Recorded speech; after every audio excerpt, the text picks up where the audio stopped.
invest a ton of money to go Apple. Yeah, Hewie, this is a laptop. It's Yes, not. I'm aware of that. Yes. Okay. That's fine. I have limited space, so I can close it and when I'm not using it. So Huey, I'm excited. We can collaborate. yeah. And I already checked my password manager. I have to buy the Mac version of it, but I can have it and then it'll sync. And so I'll have it, I'll have all my passwords on it as well. Mike Ungerman? Yes. Yeah, I remember my experience with the Apple IIe. When you told them to print, they always print it. I missed that. I don't know. My brother printers all seem to print. I was having lots of problems with HP. I was running the HP print and scan doctor probably once every couple of weeks on the HP printers that we have around the house. And after we went to brother, we replaced them all. We haven't had The very first classroom that Chris had was a classroom of Apple IIes. Oh, wow. 1983. Hmm. Yep. The first computer training center in South Florida. 64K of memory. Yeah. K. They might have had 64, yeah. My first computer was a Commodore PET and it had 8K of memory. Yeah, my Yeah, first one was yeah. a TRS-80 Model 1, and it had 4K of memory and 4K of ROM. And I had to upgrade pretty quick, though. Yeah, my VIC-20 had 3K of RAM. Mhm. Amazing all the stuff it was able to do with that. You had RAM? small amount. We had to use rocks. And my first modem for my Osborne was a 300 baud, and you could Yep. see every letter type across the screen. And you thought it was so fast. Oh, it was Did just, anyone- it was Look how fast it exciting. is. Yeah, it was exciting. I connected to a different computer. I Did remember anyone in have the a- office and people would gather around this one monitor watching the bound go. It must have been 300 BAUD, and everybody thought it was amazing. Did anyone have an Epson Equity 2? That was my first computer, Wow. and I think it had 64 gig of memory. 64 gig. Or K. 64. K, I'm sorry, Scarlet Harpony, yeah. I would have been ahead of its Thanks, time. Neil. My first PC was an AT&T PC 6300, and I had one I of remember buying a long strip with all of the chips in it, so I could update the chips on the motherboard. And you had to be Yeah. very careful you didn't bend any of the chips. That's how you updated the RAM. That was made by Olivetti. Yes, it was. Yeah. Yeah, I had one. That was my first PC compatible. It had a color monitor. It had a good output. I had a green monitor, but it would output color. It was high resolution for the day. Yeah, mine was green, but Yeah. the original one didn't come with a hard drive, and then I bought a Right. 40 megabyte hard drive, and I said I'll never have to buy another floppy disk again. I thought the same thing. Yeah, I put a 30 meg in mine with an RLL controller. Cost me $314, I remember, Yeah. with the controller. I took out one of the floppies and put in it was a 20 with an RLL controller, a Seagate 225. It was the 20 RLL megabyte. was the Yeah. RLL that card that would increase or double the size or triple the size? It would the drive? give it another 50%. Yeah. I did It that was just a for my different- it was bulletin just boards. Yeah. different, and it worked really well. It Yeah. really did. I like that machine. Victoria That's the Computer computer I Club. had when I met Chris. It did music for her. Go ahead, Does George. anyone have Cordata? It was made by Korean company. I knew a lady who threaded those. But anyway, no, seriously. Well, the problem with our support for Apple, and we have in our computer club begun to support for the last 3 years or so, I guess, Apple mobile devices, is, it's just such a broad number of devices you have to support, you have to be knowledgeable about.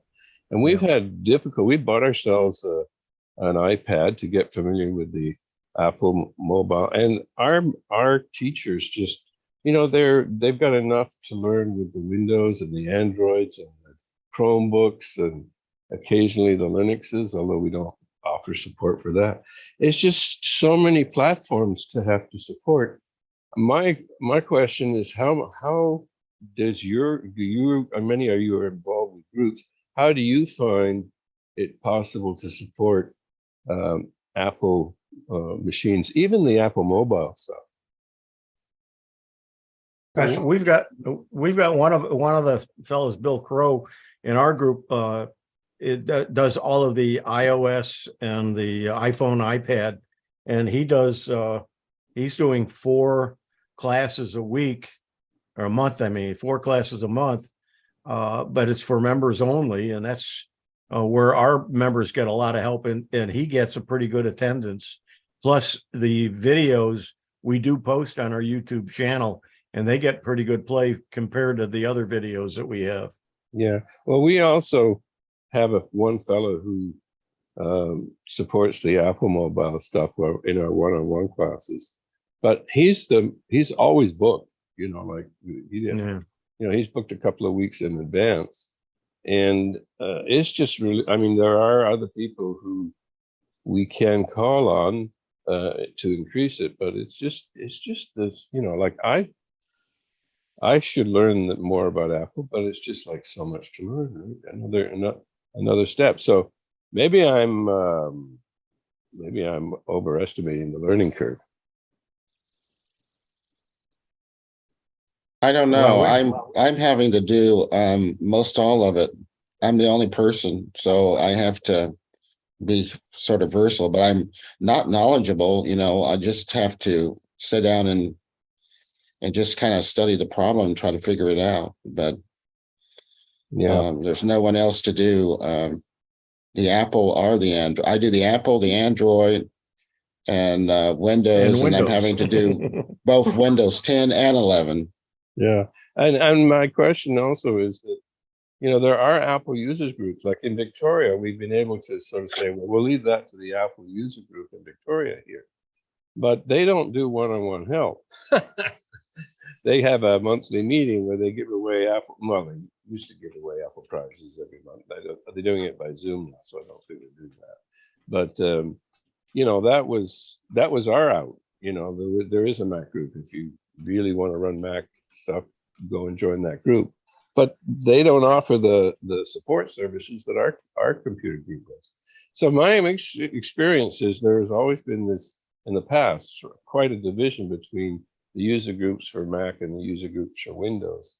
And that seems with the Apple mobile devices to be an overlap, a convergence. More and more of us are having to deal with iPhones and iPads, right? And so we aren't really able to say, well, we don't support that anymore, because people come in with their Android or Windows machines and they want to interact with their iPhones. And unfortunately, some people don't know the difference. That's the other problem. You get to talking to them and you find out, oh, are you using an Android or are you using an iPhone? And they say, well, I don't know. Well, that's one of the things that, George, you have to sort of realize that in the United States, 57% of the people have iPhones. So it's true in Canada too. It is a big, not those people are, excuse me, a lot of those people aren't using the operating system on a PC, like they still have Windows PCs, but they're using the iPhone. So if you're going to choose something in your club or to promote or to go through, you want to choose the mobile stuff, because that's going to hit everybody, right? That's really what we've done. We've done that. We saved. I'm sorry, we just can't support the Mac laptops. Right. Because that's the big one. That's the really big one. And like you're saying, a lot of people don't know the difference, right? That's a phone, right? Like, I don't know what I've got. I got a phone, right? And a lot of it, if they're just if there's problems with their phone carrier, well, I can struggle through that, as you know, because it's the same for both situations. But when you get into some of the settings and Yeah, but iCloud and stuff like that, well, I don't know. but go see when you look at go see Michael, please. When you look at He's probably settings, on here. the Android phones and the Google phones and all the different Android ones that are out there are quite different when it comes to some of the settings. So it's you're in the same ballpark there too. If you're looking at Samsung, well, somebody who doesn't have a Samsung is going to have something totally different. Well, it's going to be different, but not as much. Yeah, not totally, but enough different that you can't tell them where to go to get the settings. Yeah. And the other thing, George, is I just want Geeks on Tour have a great video on using Google Photos on an iPhone. That is a really complicated thought, and Chris does a great job in explaining that. So as reference videos for the future, that's one of the big. The other one is using Gmail on an iPhone. So those are the two. Yeah, biggest, those are the two biggies that usually in tech support you get asked about. But it is not easy, and Chris has done a really good job on creating some videos about that. But it's confusing. Okay, I'll go look at them. Thanks a lot. Yeah. Yeah, well, what we tell people, I don't care if they have an Android or an iPhone in their hand. What I care about is that they're using Google Apps. I can teach them how to use a Google app. I don't care which device. Right. And that's more even on the PC end. The Apples and the PCs are using a lot of the same software. But the problem is most people they just leave what's Apple Photos on, and then they get Google Photos, and they're using them both on their iPhone, and they're both uploading to the cloud. They're deleting stuff. They have no idea what's going on, and it can be a potential disaster. So you got to be really careful, because they just load Google Photos on, but what is it? Apple Photos is turned on by automatically, so boom, they're both working at the same time, right? And Well, you have the same problem with Samsung with their gallery and Google Photos. Right. Yes. Yeah. And people don't know, I'm telling them do this. I'm teaching Google Photos and I say, do this. And they say, well, my screen doesn't have that. And I said, well, show me your screen. That's not Google Photos. But they think it is. Yeah. So That's right. Deal with it. It's a tough one. Yeah. Well, that's why we're here. I so much prefer being in person with people so that you can see what they're dealing with. It's tough when you're not. But yeah, most people are using Apple, and people who are using Apple iPhones are using the Apple Photos. So I've kind of started to bite the bullet. I don't know if you noticed, one of my latest articles was strictly about Apple Photos. She's going to the dark side. I think we all are. Bill's expanding out and encouraging me to go to Linux. Is anybody else doing Linux? I operate on Linux every day. And APCUG is doing a lot of Linux. They got another one this Wednesday. Yep, Wednesday workshop. Yep.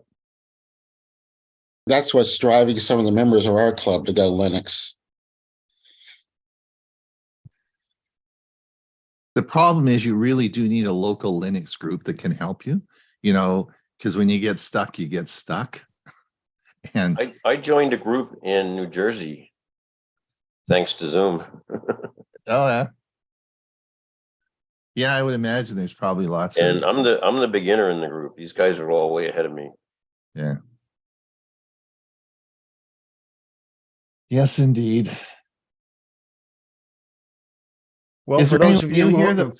Sorry, go ahead. I was just going to say the same thing. Well, you go right If you- ahead. You go right. Okay, if you're new here, this is our social time before the meeting starts on the hour. So we're glad you're here. If you want to introduce yourself, you can either do it in the chat box or you can, by all means, raise your hand and introduce yourself online. Tell us where you are and how you found out about us.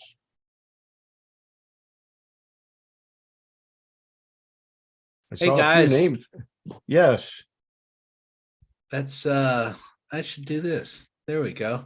If you raise your hand, you go up into the upper left corner if you're watching in gallery view, depending on your device. So now I just put myself up in the upper left. So Bob, Gostisha, we're going to Hawaii, but we're gonna do a cruise, not to Hawaii, but in Hawaii. So I thought you'd enjoy, huh? Yes, smart way to do it, because I could tell you the trip over when we went, it wasn't pleasant, and the trip coming back also wasn't pleasant. So, well, it's coming up early January next year, and we want to invite everybody to come along. It's a Norwegian cruise. It'll be for my birthday, and Chris will be doing Google Photos classes the whole time. So it should be worthwhile. You'll learn how to take and make great photos and videos. You'll learn how to get around the Hawaiian Islands. That's what she says. I don't know. Anyway, it should be fun. So everybody should sign up for this cruise in Hawaii right? Yeah, well, we hope to find out how that can be done. Yes. Wow. Bill, you want to come, man? Have you ever been to Hawaii? You might entice me to do that. That would be cool. Oh, you could do classes too. We'll put together a whole symposium. Was anybody here on the APCUG? No, the FACUG. FACUG, Florida yeah. cruise. I was. Yeah. Yep, I was. You remember those? I was. Yep. Yeah, we taught on those. That was fun, wasn't it? yep, sure Sure was. And we actually had, I forgot what the service was. We had some kind of service that we could actually beam back to the US, and we had some, at least reports to where we were and what we were doing. Right. That was cool. Fun And then times. we had classes on board the ship, and then we did a photo session, photo walk on the shore, and yeah, I was part of that. I still have those photos. I do too. Somewhere. So Leo Laporte did that last, excuse me.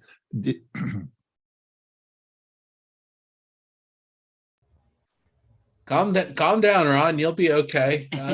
Anybody there giving Heimlichs? Great. Leo Laporte did that last year, and his comment was he did a trip to Alaska and back for a week, and he had it billed as his organize. It was the tech guys, the tech guys tour, and he said he said if he had to do it again, and he didn't have a lot of fun, because he said, if you had to do it again, make sure you have the concierge do all the management of your courses, because he spent the whole time on the ship running around managing everything, because it's like a big company that you have to deal with all these different, and if you don't know how to do it, let them do it. Sure. Yeah, let them do it, so, just set it up and say, I want to do a class once, and let them set it all up, because otherwise that was his advice on the show. Yeah, but we're absolutely Good to know. Who knows? Yeah. Good to know. Yeah. I like that idea. So we'll let everyone know. If you don't know, then just sign up for our, what is it that we do? Go ahead. Sorry. It's almost time to start. I was just wasting time because there was a lot of dead air there. Yeah. Jim, have you got a quick question? You never have quick questions. No, you don't. You always have a long one, and we only have 1 minute. So I know. We can't hear you anyway. And he's not muted. And you're not muted. So this is bad stuff. Fortune. No. We can't hear you, Jim. No, can't hear you, Jim. Sorry. No audio. Always good to test your mic and speaker when you're getting on Zoom. We Exactly. can see your mouth moving, but we can't hear what you're saying. Lips. Sometimes that's a good thing. I want to know if Ron's tulips are real. There's always tulips in Ron's background picture. Are they real? I'm not going to tell you. I know they're not. They I'm never not change. going to tell you. They don't change color ever. I'm not going to Or tell you. open. Testing 1, 2, 3. Yes, but Just it's as now I'm gonna time for mute us you. to leave. Yeah, I'm going We to have mute to you. start the show. Time to mute everyone. I'm going to mute everybody. Testing 1, 2, 3, 4. We can hear you. Mute all.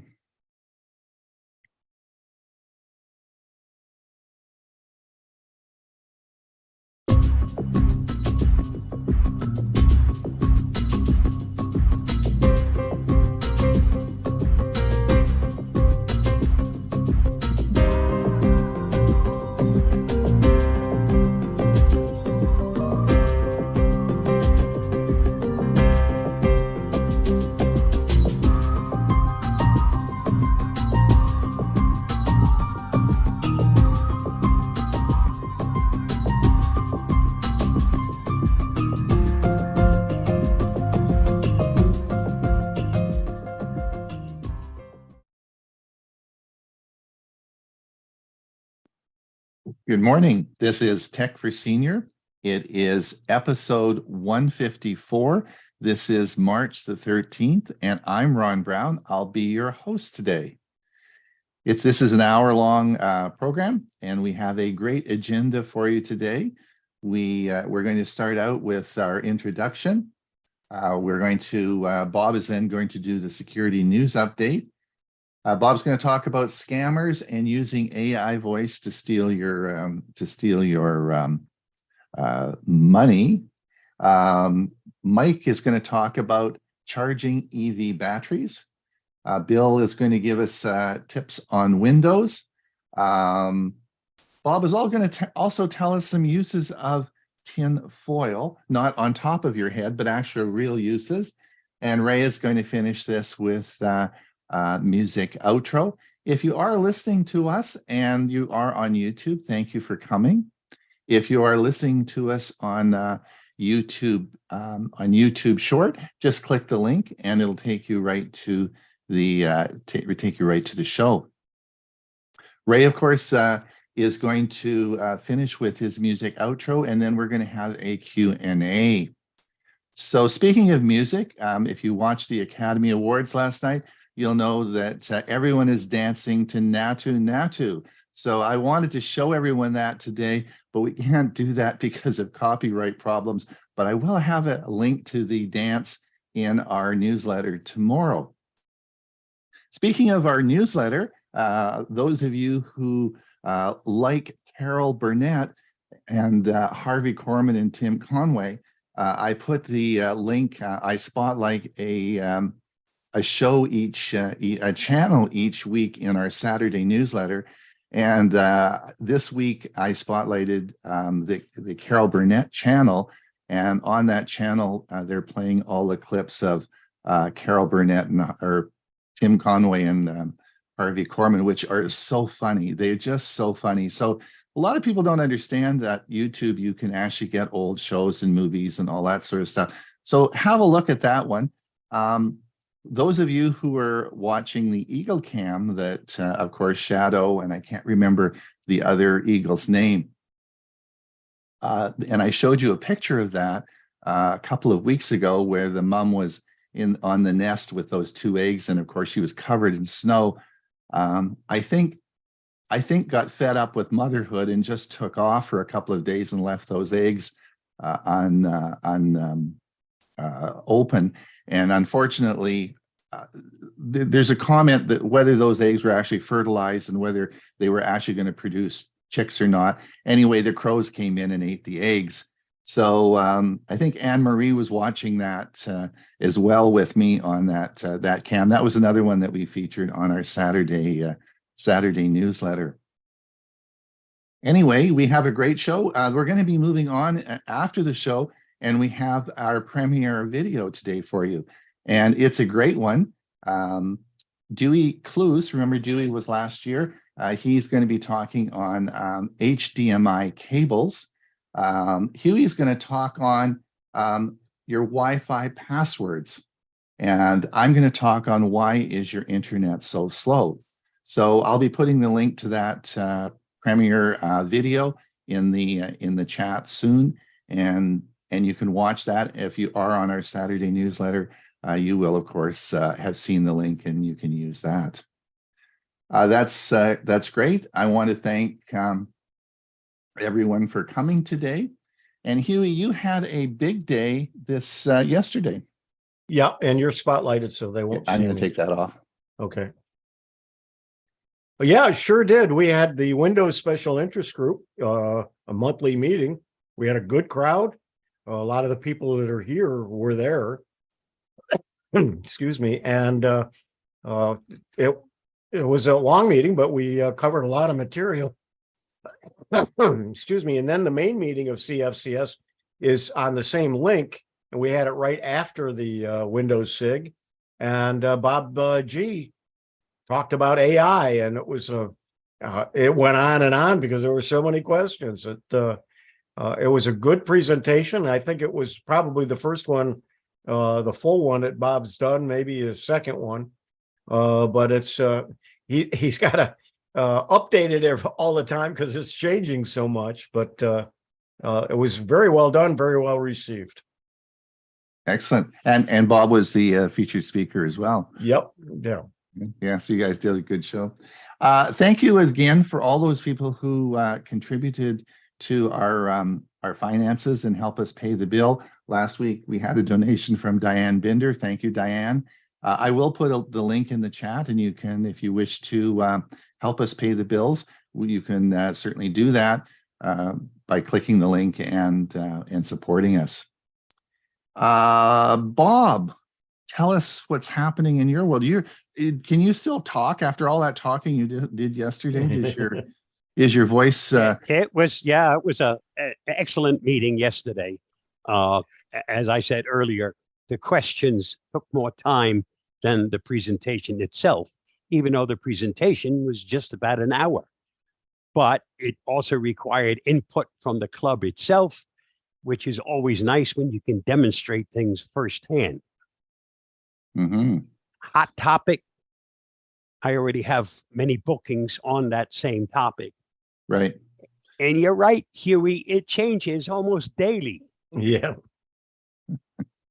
I have one club that wanted me for January of next year. And I said, by January of next year, what I'm doing right now won't apply anymore. Things will have changed totally by then.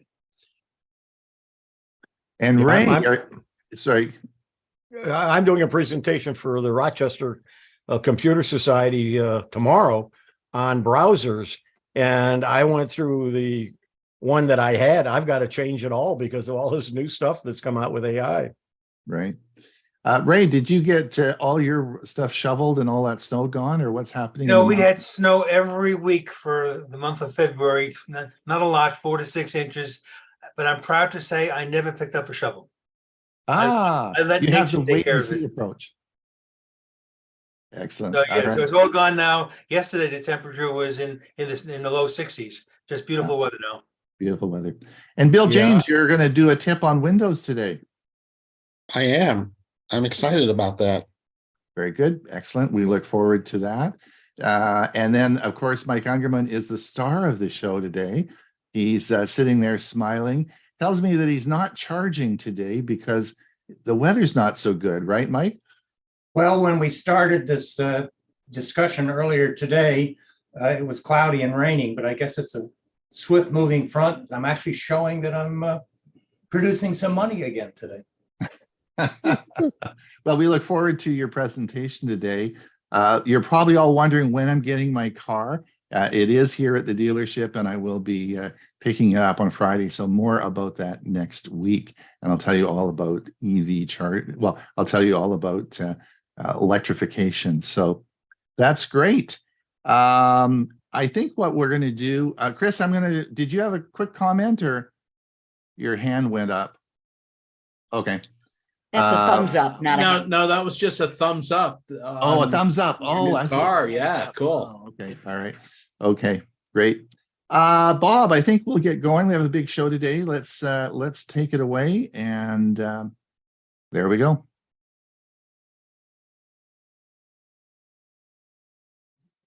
Here is the Avast Security News Roundup for the week ending March 10th, 2023. Google is giving VPN access to every Google One subscriber.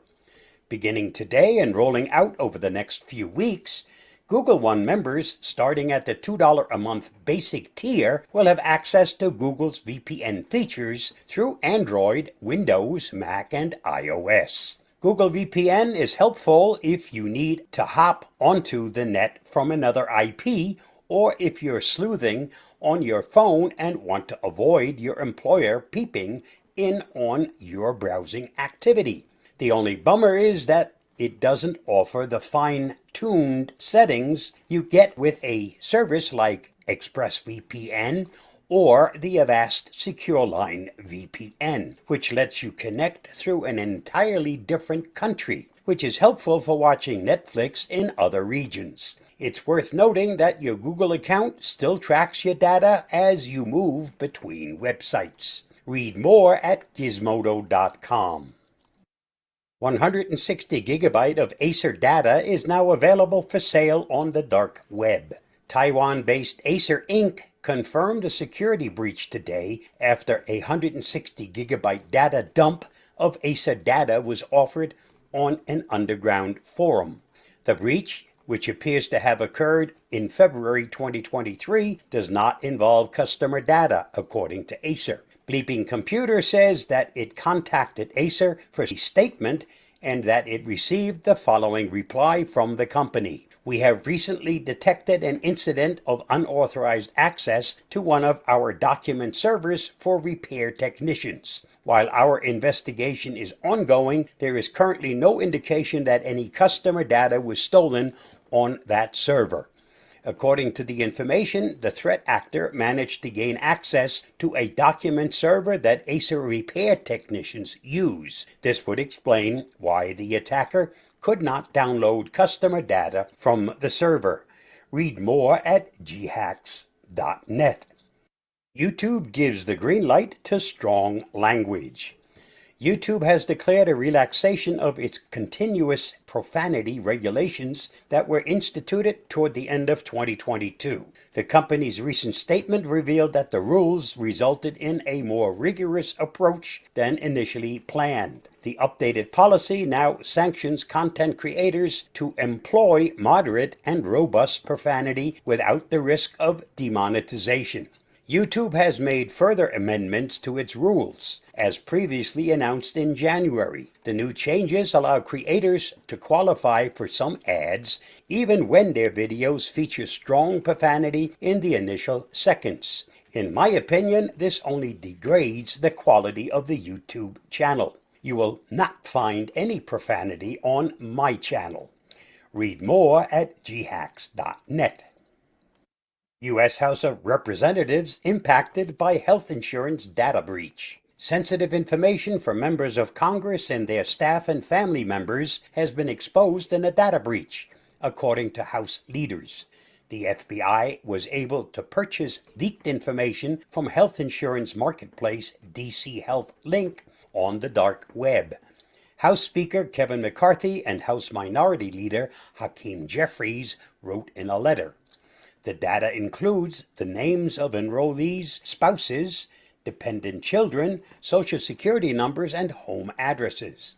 According to the letter, this breach significantly increases the risk that members, staff, and their families will experience identity theft, financial crimes, and physical threats. It's already an ongoing concern, it reads. Read more at Engadget.com. U.S. airports now have software to prevent aircraft from landing on taxiways by mistake. Pilots have to worry about more than just mid-flight crashes and bad weather. They also risk a collision if they land on the taxiway instead of the runway. Thankfully, they now have a digital safeguard. The Federal Aviation Administration tells Axios that 43 major U.S. airports are now using ASDE-X taxiway arrival prediction, a software platform that warns air traffic controllers if an aircraft is lined up to land on a taxiway by mistake. An aviator shouldn't endanger lives on the ground simply because they're inexperienced or fatigued. Read more at Engadget.com. How the FBI proved a remote admin tool was actually malware. On Thursday, the U.S. government announced that it had seized a website used to sell malware designed to spy on computers and cell phones. The malware is called NetWire, and for years several cybersecurity companies and at least one government agency have written reports detailing how hackers were using the malware. While NetWire was also reportedly advertised on hacking forums, the malware owners marketed it on a website that made it look like it was a legitimate remote administration tool. Read more at TechCrunch.com. Microsoft 365's newest assistant will point out when you make stuff less accessible. The new accessibility assistant for Microsoft 365 Office software is like a spelling or grammar checking tool that will instruct users on how to prevent and correct accessibility issues in real time when creating content. A new person-shaped icon will be used to flag the location of accessibility issues across your work, such as low contrast between text and background. That's the most frequent accessibility issue that occurs in Word documents, according to Microsoft. The Accessibility Assistant will begin rolling out in the coming weeks and will eventually replace Microsoft 365's current accessibility checker. Read more at TheVerge.com. This week's must-read on the Avast blog. Read Avast's announcement about the release of Avast One Platinum. This comprehensive package offers greater protection from new and evolving threats, as well as 24/7 premium technical support for IT issues around the home. Read the article at the link listed. Did you know? When Disneyland was opened in 1955, Tomorrowland was designed to look like a year in the distant future, 1986. Quetzalcoatlus, the largest known flying animal ever, was as tall as a giraffe. It may have used its powerful forelimbs to pole vault into the sky. Frederick Bauer invented the Pringles can, and when he passed away in 2008, his ashes were buried in one. Retailer Circuit City founded used car dealer CarMax. My 2003 Buick actually came from a CarMax dealer. Just thought you might want to know. That wraps up another week of the Avast Security News Roundup. Stay safe, stay secure, and I'll see you again next week. Bye-bye. Only you don't get rid of me that fast.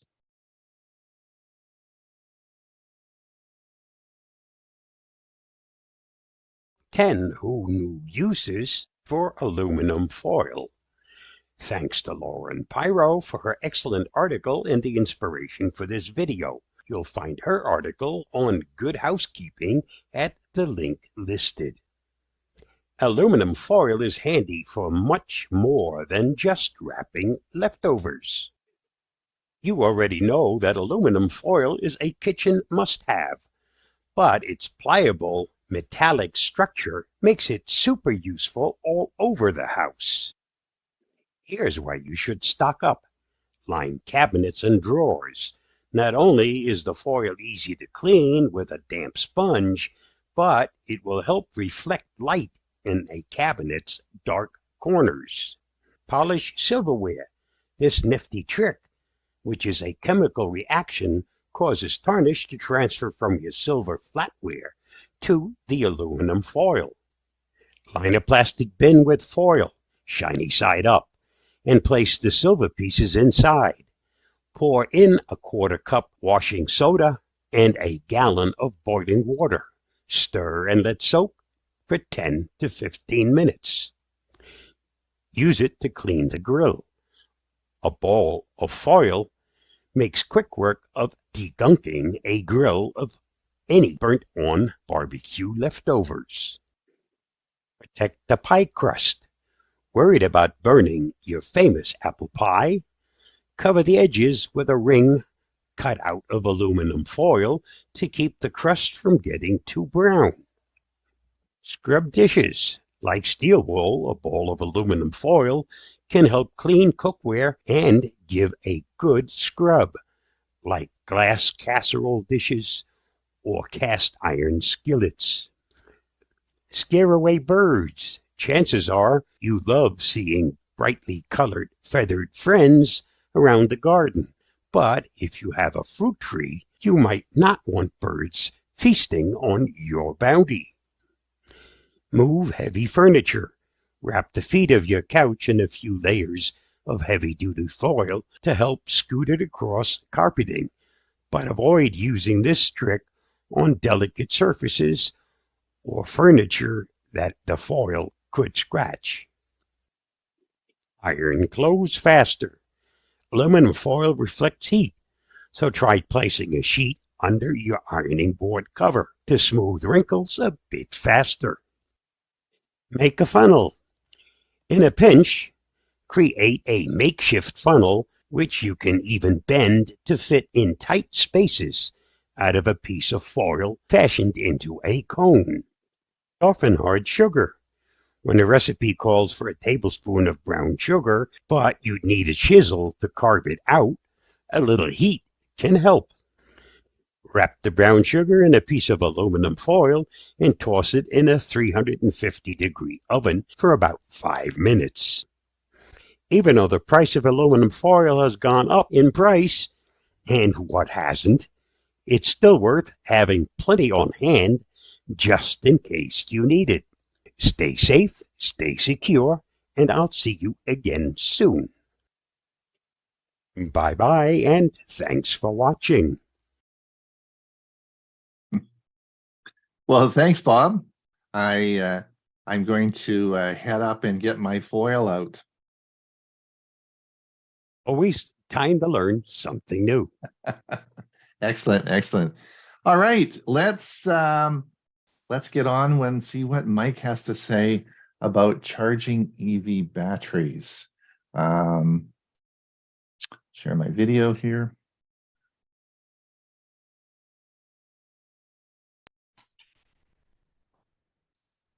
Hi, I'm Mike Ungerman of the Central Florida Computer Society. Today we'll continue with the fifth in a series on electric vehicles. In our previous presentations, we reviewed the technology of electric vehicles, EVs, consisting of hybrid electric vehicles, HEVs, plug-in hybrid electric vehicles, PHEVs, and pure battery-powered electric vehicles, BEVs. And we've also looked at the technology of the batteries that power them all. Today, we're going to start to take a look at how EV batteries are charged. Hybrid electric vehicles charge their battery using energy from regenerative braking and deceleration, as well as a portion of the excess energy generated from a gasoline engine. The deceleration and regenerative braking technology is used in all EVs. This diagram incorporates most of the currently used methods of charging PHEVs and BEVs. They may be categorized as one of two methods: home or portable charging, and public or commercial charging.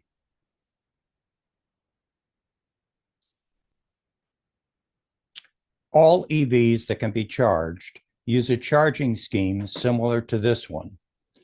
Charging methods are defined as level 1, 2, or 3. Level 1 and 2 are AC charging, with the EV's charger converting AC to DC for their batteries. Level 3 is DC charging only, with the EV's battery management system, BMS, adjusting voltage and current as necessary.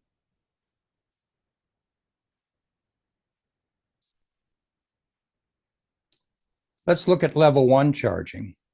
It's accomplished with a unit designed for at-home charging or anywhere you can connect to a local AC outlet.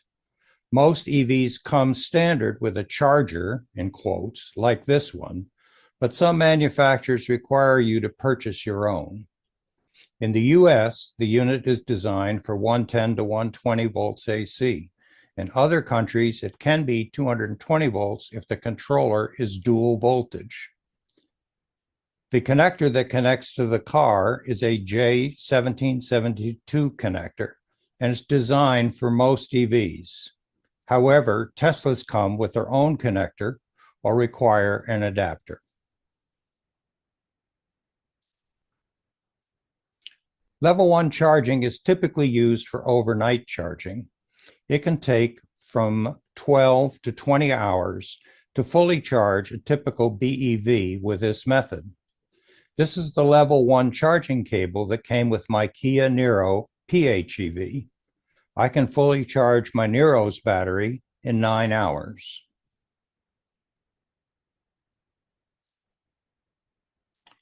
Level 2 chargers can be home, portable, or public and commercial. They're all AC chargers. Home chargers will require a 220 to 240 volts AC outlet to be installed or wired direct to your electrical service panel. Public level 2 chargers can be free, provided by government or companies, or they can be in a commercial network.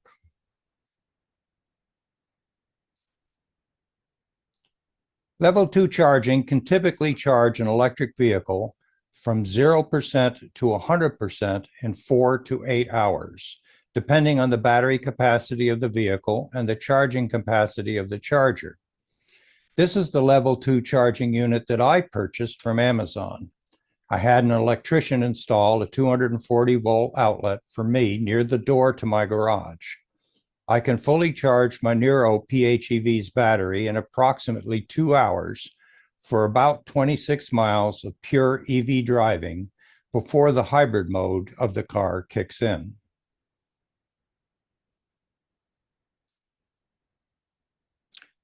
Level 3 charging is accomplished through commercial installations of DC high-powered chargers, usually in charging networks. Tesla provides their own supercharger networks designed initially for only Tesla vehicles, but recently they're expanding to include other EVs. Some large companies have installed their own level 3 chargers, but most charging facilities in the US and Canada are part of a charging network, which I plan to discuss in a future presentation.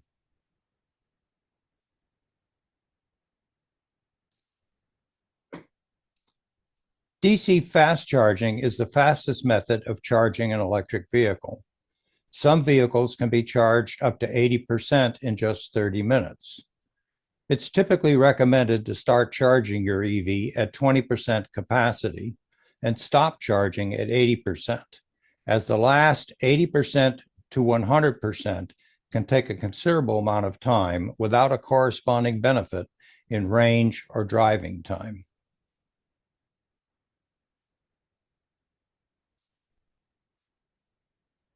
So you might ask, why charge your EV if you could easily replace your battery when it needs recharging? That's actually the premise of at least one EV manufacturer who plans on installing replacement stations for drive-in, quick, approximately 15 minutes, automated replacement. You'd purchase your EV without purchasing a battery. Purchase a battery subscription instead and save thousands of dollars up front. The specifications of the EV with this plan are estimated for a range of from 250 to 300 plus miles, doing a typical battery exchange. If you're a low mileage urban driver, a single battery pack could provide weeks of urban driving before having to swap out. A Chinese EV, a NIO, has the vehicles and infrastructure available now in Norway. Let's take a quick look at some screenshots I took from a video showing a NIO swap station in Oslo, Norway. I'll zoom in on some of these pictures so you can see them better. Here we have the NIO car parked in a designated parking spot outside the entrance to the exchange station.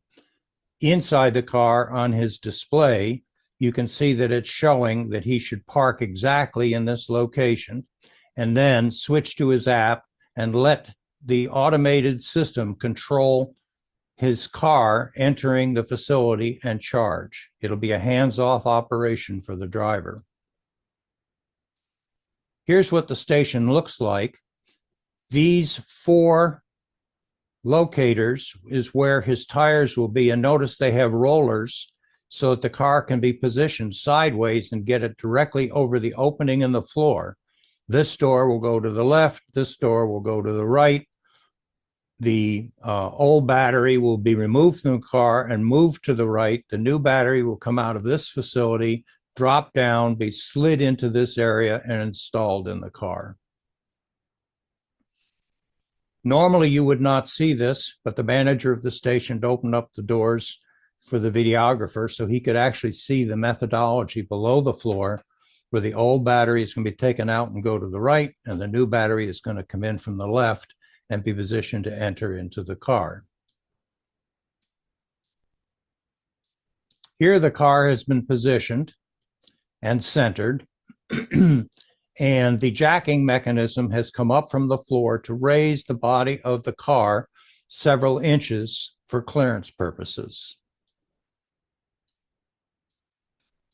The jacking mechanism has actually taken the extractors, moved them up to where the battery was located, unscrewed the retaining bolts, and then the battery is actually now being lowered down into the center of the facility.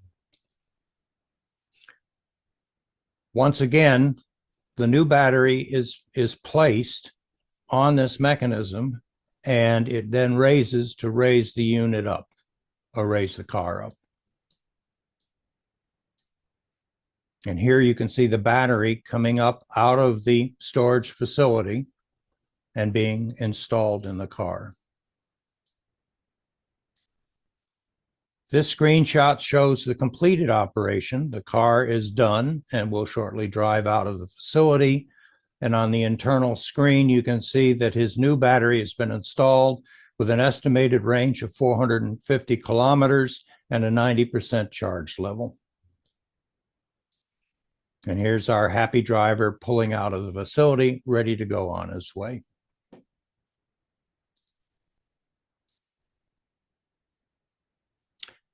I did mention that that was one of my YouTube videos that's on my playlists. And as I researched YouTube videos supporting technology, I added them to several playlists to share with our viewers. These are active lists with videos relating to today's presentation at the top of each list, and the rest in reverse chronological order. The complete video of the NIO battery swap is also posted to review. I will update these playlists as I discover new videos. Feel free to browse them at your leisure. Take note that the videos have a bit.ly link from my presentation to make it easier to get to them instead of the complex YouTube URL. I have an EV charging overall YouTube playlist, which is bit.ly/Mike's-EV-charging. Note the capital letters, they're required. And this is an overall playlist on EV charging. I then specialized in a home and a public playlist, each one containing videos relating to home or portable, and public relating to commercial charging. So the second playlist is bit.ly, Mike's-EV-charging-home. And the third playlist is bit.ly Mike's EV-charging-public. I have created a website as a reference for all of my EV playlists to date. I've asked Ron to include the URL for that site in periodic Tech for Senior newsletters, and I'll be updating that as this presentation completes. EV charging may be one of the most important decision factors in your decision to own an EV if you don't already have one. My next presentations will expand on the charging technology for your prospective EV, including more detail on charging at home and installing charging points, normally done by an electrician, but some you may want to take the challenge and do it yourself. And then a fairly extensive presentation on charging at commercial charging stations using network accounts and the appropriate mobile apps for controlling the charging process and checking the status. Ron says that I always have a smile on my face when the sun is shining here in Florida. Well, it's because I have a solar PV system on my roof, which produces more electrical energy than my home consumes on sunny days. This is a Sense power meter, and it's installed in my outside panel, and then I can see the screen on an app or on my computer. It shows my solar energy production, which is this rising yellow shaded or orange shaded range. And it's showing that it's in excess of my home's requirements, which are shown by the red, showing the energy that I'm consuming. Got to address those peaks here, which I think is my wife's coffee pot. But notice the start of EV charging on this particular sunny day. Up until this time, all this excess energy was going back to my utility. Now my PHEV starts charging with its level 2 charger, and it's using a considerable amount of current, but for me, it's below the amount that I'm producing, and I'm still sending energy back to the utility, and I'm making money while the sun shines.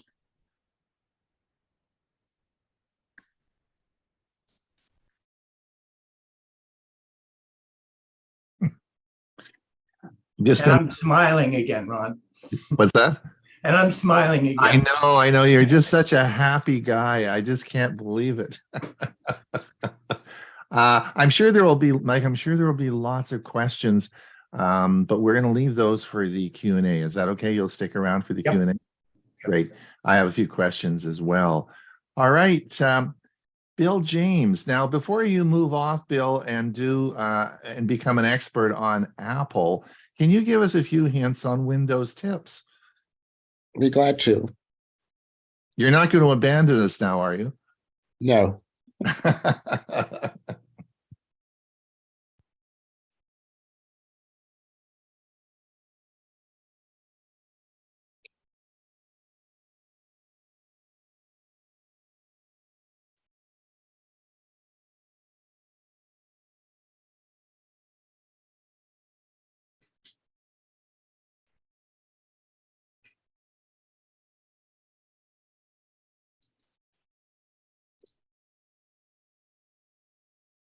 I have 3 tips for you this morning. Press pause for updates, kill an unresponsive program, and last, Microsoft Windows Quick Assist. We all know updates are important. They give your operating system the latest features, security patches, and more. But sometimes you just want Windows to leave you alone without those incessant pop-ups. To do this, you want to go to Settings, Updates, and Security, Windows Update, and and you can pause upcoming feature updates. Home and Pro users will have different options, but here's the rundown. You have a few options for delaying updates, big and small. The most basic way to delay any updates is to place a 7-day pause on them, which you can do from settings. Windows 10 users should open up to Update and Security, Windows Update, while Windows 11 will let you open directly to Windows Update from the Start menu. If you're not yet ready to update your machine, you want to click the Pause Update for 7 days button. On Windows 11, it says Pause for 1 week. This will change the Check for Updates button to Resume Updates. Windows will also display when updates will resume again. Windows 10 users can also click Advanced Options and pause updates until it's for a specific date. You can do this for up to 35 days. Note, you can only pause updates past 7 days if you're not signed up for the Windows Insider program. But here's another alternative. If instead of pausing updates, you might want to simply tell Windows when it should install updates by changing your active hours. In Windows 10, you'll open Settings, Updates and Security, Windows Update, and then click Change Active Hours to set when updates should not be installed. You have the option to let Windows adjust active hours automatically based on your specific activity. If you don't want to do this, just click Change to set a custom start time and end time. For Windows 11 users, you can go to Windows Update Advanced Options and open the Active Hours dropdown. Set Adjust Active Hours to automatically to change active hours based on your specific activities. You also can set it to manually to set a custom start and end time. Once active hours are set, no updates will be installed during that time so as not to disturb you. Of course, updates will still be installed after hours if you leave your machine on and in sleep mode.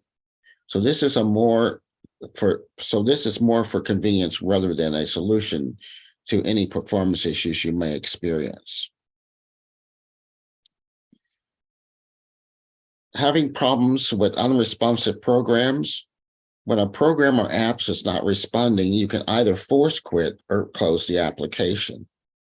Typically, Windows tries to safely close or recover the program just so that you don't lose any potential unsaved work or data.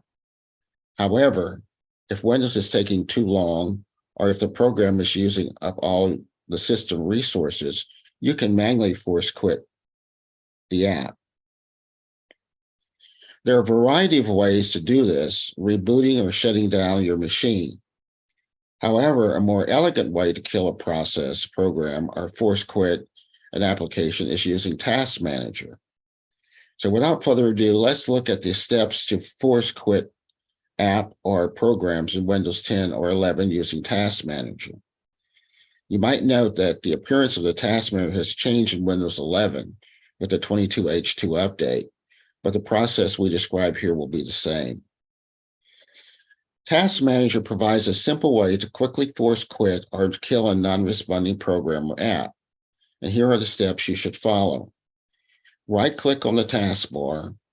Windows 11 22H2 update now allows access to the Task Manager from the taskbar. Here you find and select the process you want to end. If the process is not responding, is not the responding state, you will see not responding next to the process name. After selecting the process, click on End Task button. If you see a warning message, click on OK and close the Task Manager. If after you click End Task and the program doesn't close, click the End Task button a couple more times and wait until a window message comes up letting you know that the program is not responding and click Close the program as many times as the message appears. Note, when a program becomes unresponsive and you close it, you may lose all your unsaved data. Once closed, the program should be ready to start over. In case that the program crashes again, you can repeat these instructions one more time. But if this does not fix it, restart your computer. You can also try to check for updates. The program could have a bug and a new update with a fix could be available, and also check for Windows updates as well. When you need to help a friend or a family member, try using Microsoft Quick Assist. It's a remote assistance tool that allows a trusted person to access and control your computer remotely to help you troubleshooting issues or perform tasks. It comes pre-installed with Windows 10 and 11 and allows you to provide or receive remote assistance without the need of any additional software. There are several reasons why you might want to use Quick Assist. One, technical issues. Computers can be complex, and it's not uncommon for users to experience technical problems that they can't resolve on their own and need outside assistance. Maybe distance is a problem. In some situations, the person who can best help with a technical problem may not be in the same location as the person experiencing the issue. Quick Assist makes it easy for someone to provide remote assistance from anywhere in the world. It's also time-saving. Quick Assist can save time by allowing someone to remotely access and control the computer rather than having to walk the user through each step of a troubleshooting process over the phone or via email. It's also convenient. Quick Assist comes pre-installed on Windows 10 and 11, so there's no need to install additional software. It's a simple and convenient way to get remote assistance without the need for complex setup or configuration. To use Quick Assist, both the person providing assistance and the person receiving assistance need to have a Windows 10 or 11 device with a working internet connection. The person providing assistance generates a unique code that the person receiving assistance enters into their Quick Assist application to establish a secure remote connection. Note, you may be prompted to update Quick Assist if you have not used it. Once the connection is established, the person providing assistance can see and control the desktop of the person receiving assistance and can perform tasks such as running diagnostic tools, installing or updating software, and adjusting settings. Quick Assist is a convenient tool for remote collaboration and support, particularly for individuals and small businesses that do not have a dedicated IT staff. Microsoft Quick Assist is a helpful tool that can save time, reduce frustration, and make it easier for people to get the technical help they need. And that's our Windows tips. I'm Bill James, Tech for Seniors.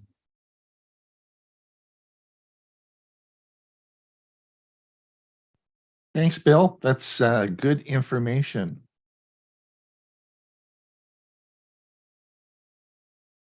Excellent. Mike or Greg, we're going to hold the questions till quick Q&A, okay? And we'll get to your questions soon. All right, we're going to finish, well, not finish up quite yet, but I think Bob has another segment for us. Bob, do you want to take it away?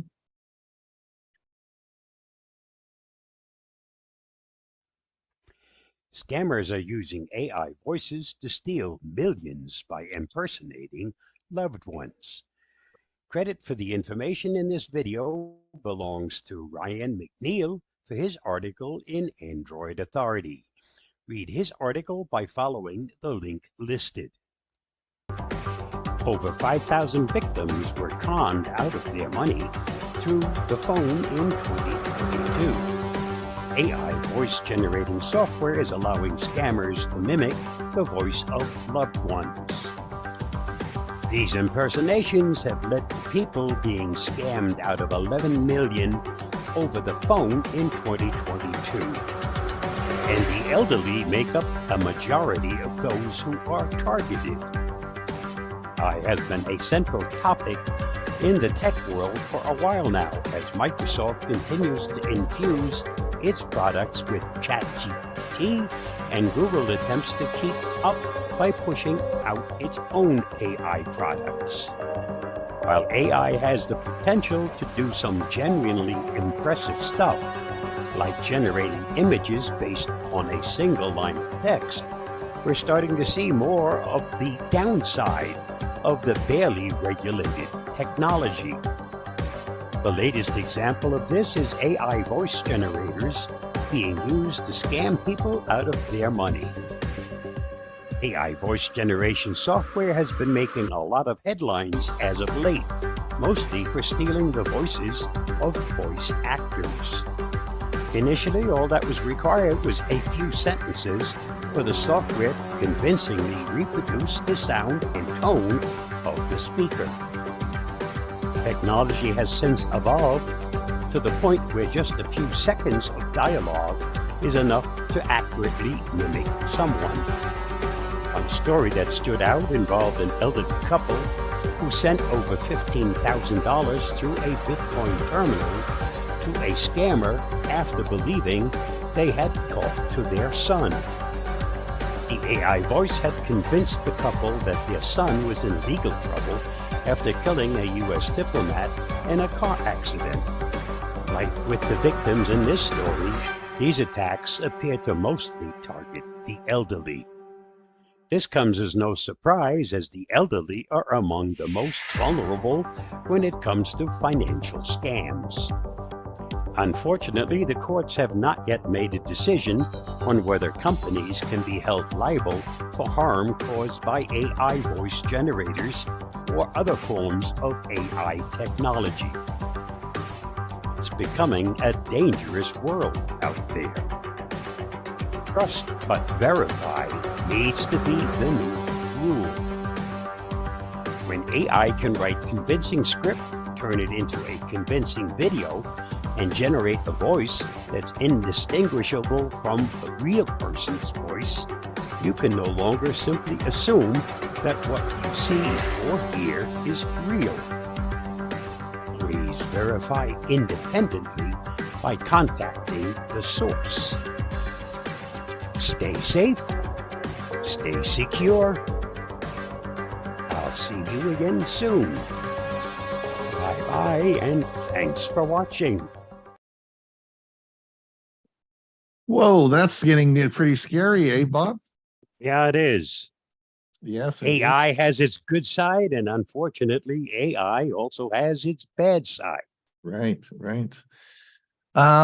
Okay, well, listen, we're going to move on now. I want to thank everyone over on YouTube for listening to our show today. We have room in our Zoom meeting if you want to pop over to the Zoom. We're going to end our YouTube feed now. And we'll hopefully see you again next week. Don't forget about our premiere version that I put in the chat if you want to come back at 1/2 past the hour and watch it. So I'm going to stop that, Ray, and